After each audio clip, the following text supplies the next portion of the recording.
Hey YouTube, welcome to episode 9 of my Firewood processor build. This episode, installing some safety stuff around the chainsaw, trough for the splitter, basically hydraulics part 3, and a hydraulics test. Get it running and do a hydraulics test. A little piece of welding in there was to cover up the switch. That way sawdust wasn't hitting it. I'm just trying to fill in as much as I can between the infeed trough and the splitter plate, just to keep debris from getting in behind it.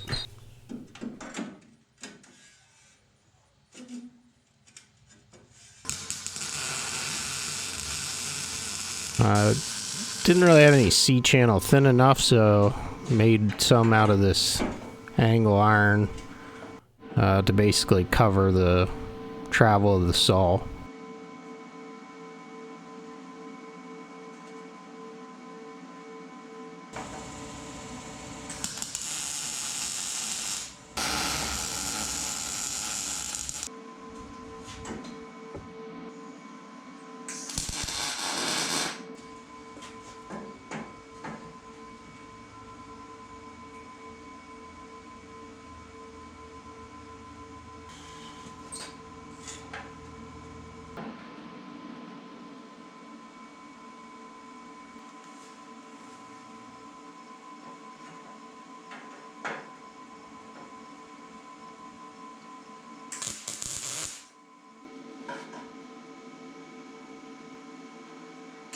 I'm not sure how I'm going to finish the end out at the saw, so I just welded a brace in to support it for now. This piece of welding in here was to stop the log clamp from overextending.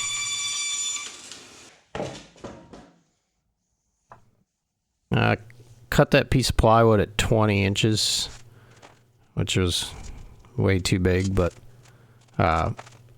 just trying to figure out my angles and my layout for the log trough, or the splitter trough.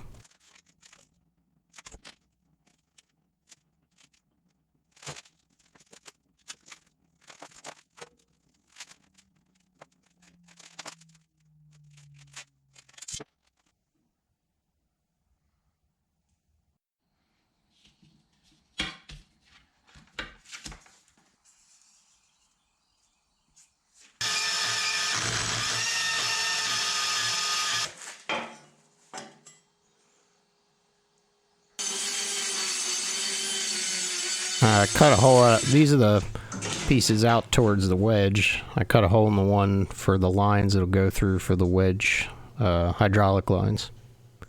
The back pieces, they could be straight on the outside because they get welded to the pieces coming down from the infeed.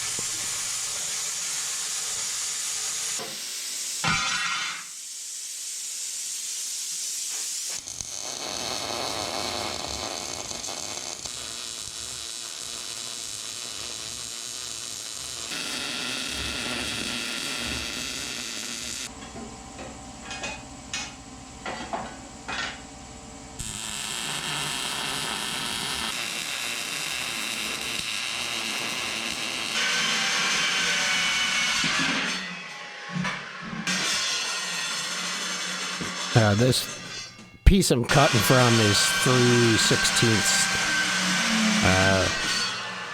The pieces at the end near the wedge were some scrap pieces. I think they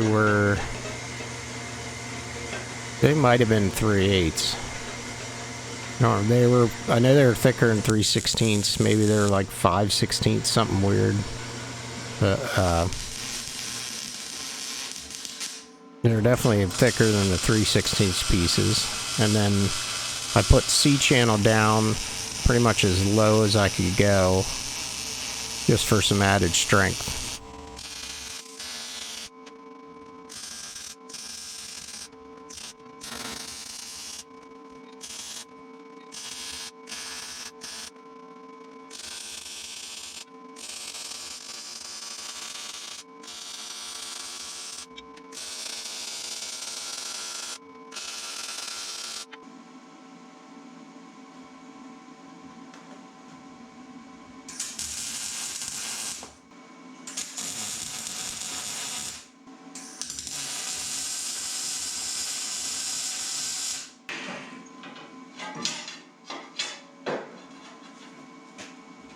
The nice thing also with the C channel towards the bottom there is I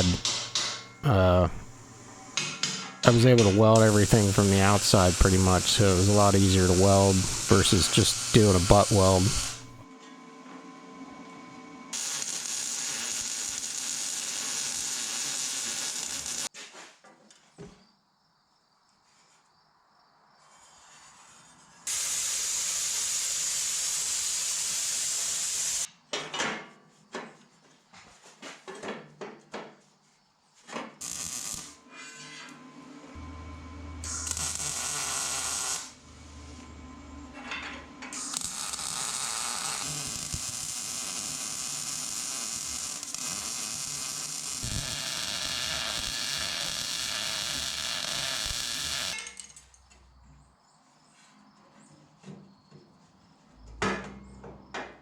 I added this extension piece on the far side just in case a log was rolled past or rolled that way off the infeed chain. That way it would still fall in the trough right. This is the brace I needed to add for the log lift. It was when I welded in, I didn't put a brace, so I'm just adding it in here.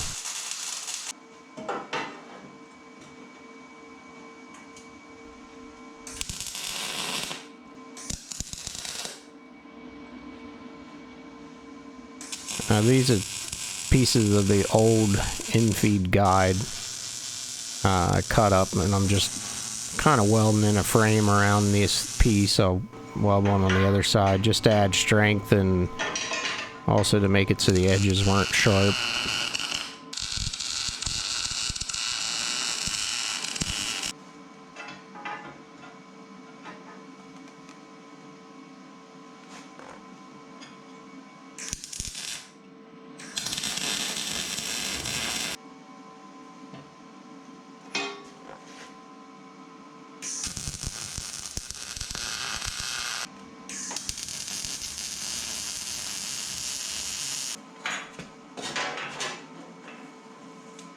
This bracket I'm throwing together and welding in for the battery box. It's just like a tractor battery. I didn't figure I need anything too big, so I just went with a tractor battery.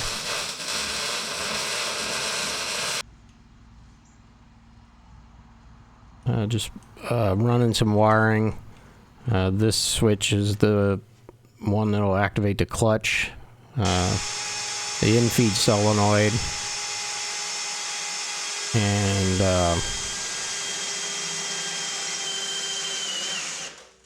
I'm drawing a blank on the other thing it'll run.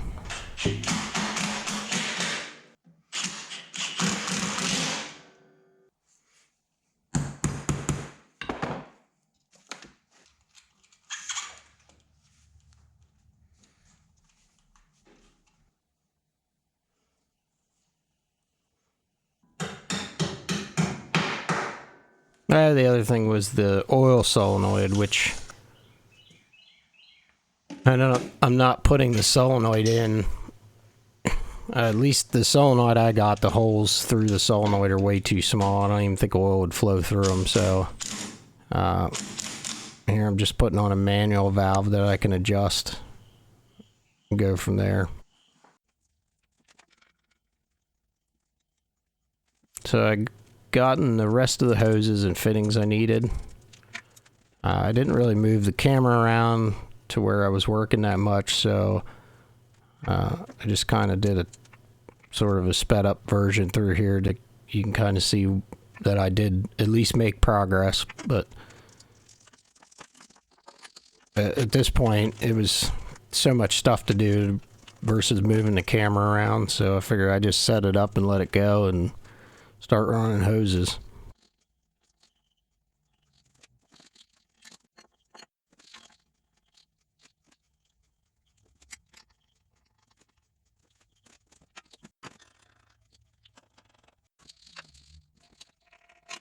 I think once I know everything works and works well, I'll probably do a video just going over the hydraulics.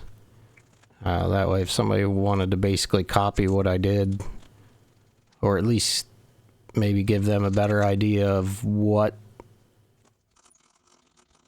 parts might work for you, or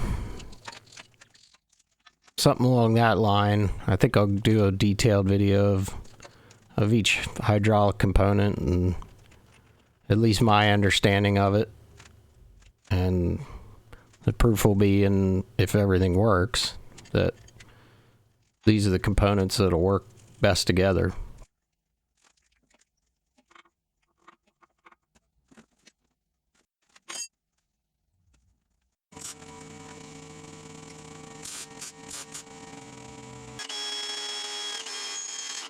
That was a flow regulator valve, whatever you want to call it, for the log lift. I'm just mounting it down. It's not something that...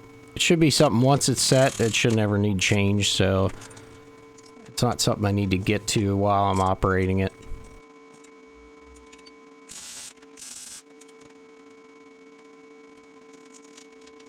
Cutting and welding in some brackets to hold the priority flow divider.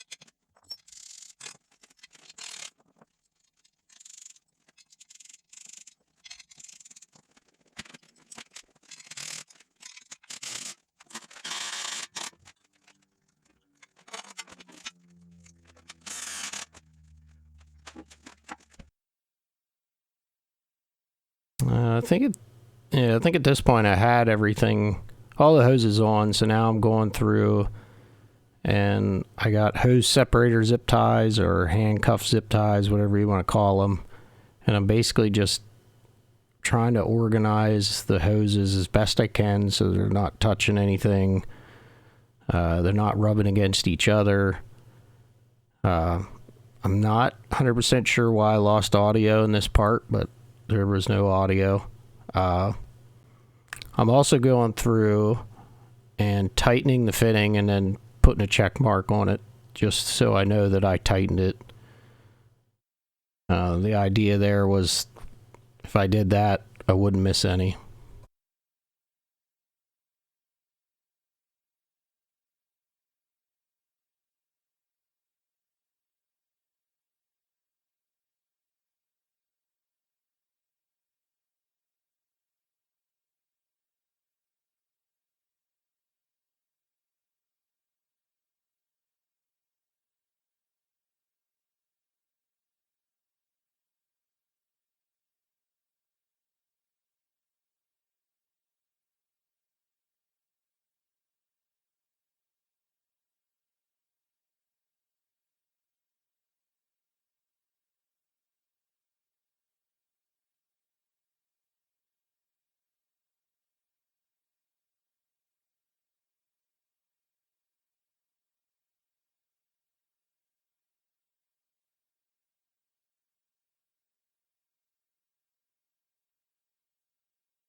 Just adding some oil. I just added a little bit of gas, check for leaks.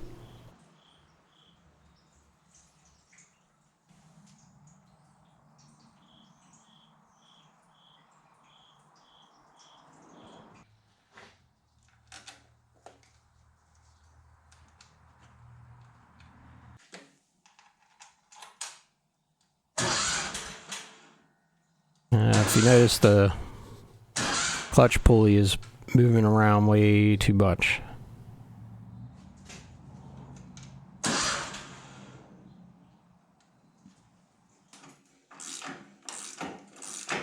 And this pretty much highlighted a design flaw with my belt tensioner. It was completely in the way. There was no way I could get the clutch pulley back off with that bracket there. So I end up having to cut that off.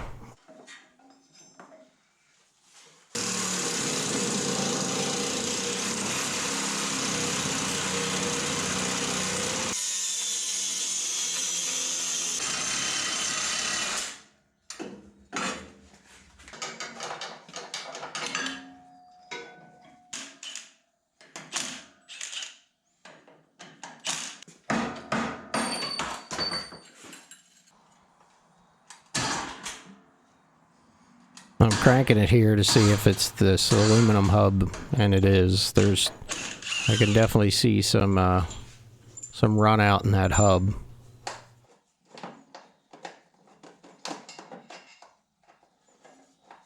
I could feel the fan. There was a little bit of movement in the fan, as if the hub wasn't pushing completely tight against it. I tried seating it with a hammer just to see if that was the issue. It was not. I'd use a steering wheel puller to get it back off. And what I had found is, I guess that's a friction fit. And what it did was it kind of shaved off a little bit of the aluminum and got it in, basically in between the hub and the flywheel. And that was where my run out was coming from. I got all back together and still cranking it. There's still some run out, and most of it's is in the clutch itself. I'm not sure if that's just the way they operate when they're not locked in, so I just left the clutch off for now. I at least wanted to test out the hydraulics.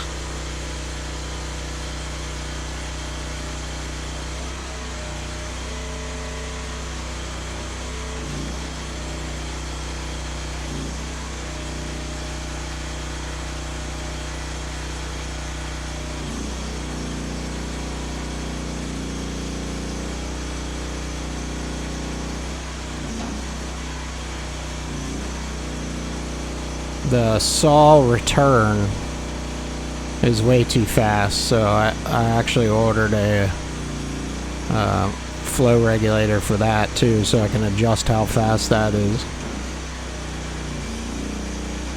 And that stop I welded in basically keeps that part from coming down too far, because if it did, it would basically cam over.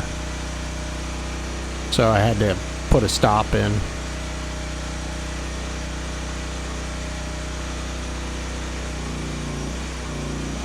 And this is actually the second time I started the engine. The first time I had two decent sized leaks. Not surprisingly, they were both fittings that I had never checked off, so I never tightened them to begin with.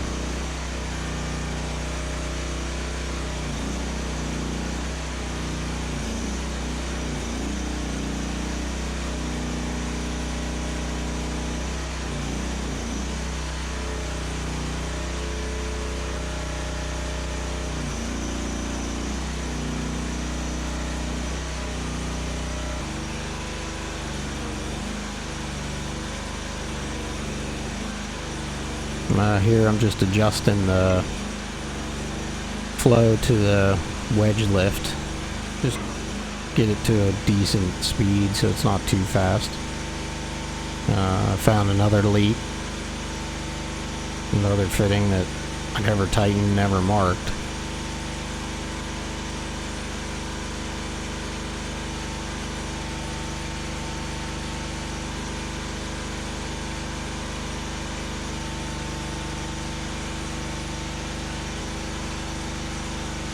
I did just time the cycle of the splitter just to see what it was. My calculations online were 7 seconds, and that's pretty much right where I was with it. It was 7 in and out total.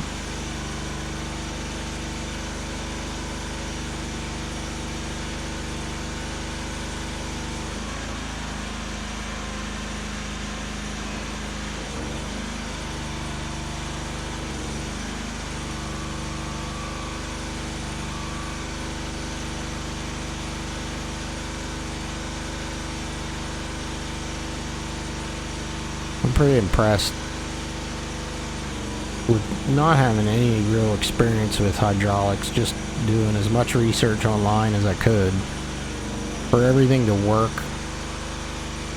for the most part how I wanted it to. Is I'm pretty impressed with myself. Not really to pat myself on the back, but I'm just blown away that everything worked pretty much how I wanted it to. I only have two issues. One is the in feed. When I feed the log in, it works fine. When I try to go backwards, that's all the faster it goes, and that's at full. You can hear the engine bogging down. That's with the valve fully pushed to make it go backwards. I think it has something to do with the solenoid, but I'm not sure. I'm not sure why.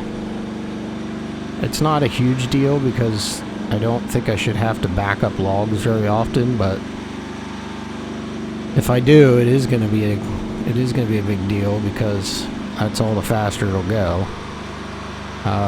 The other issue I have is how fast the saw returns, which that's easy to fix. I ordered the part so I can at least adjust that the same way I have the down adjusted.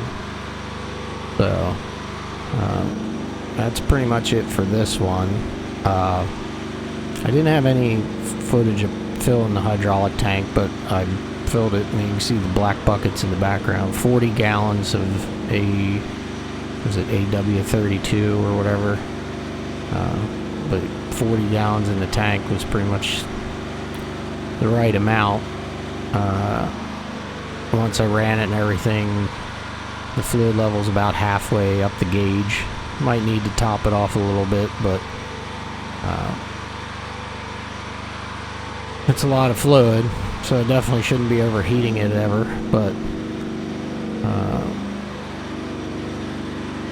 I still have a lot of stuff to do before I can really start to use this thing, but it's some minor stuff. I don't think it'll be too much longer. And then there's going to be some stuff I want to do just to make it kind of look better. I don't know if I'm going to bother painting it. I might just try to keep it indoors when not in use, but I do want to build a dash where the controls are for everything, because I got the remote choke and remote throttle, stuff like that I got to install. So I'll be working on that in the next video. So thanks for watching. Make sure you subscribe so you know when the next one comes out. I'm blown away by how many people are subscribed. I didn't think that this many people would be interested in this, but I think it's awesome. I hope a good bit of you build your own and do the same thing. I'd love to watch those videos. So thanks for watching. I'll see you next time.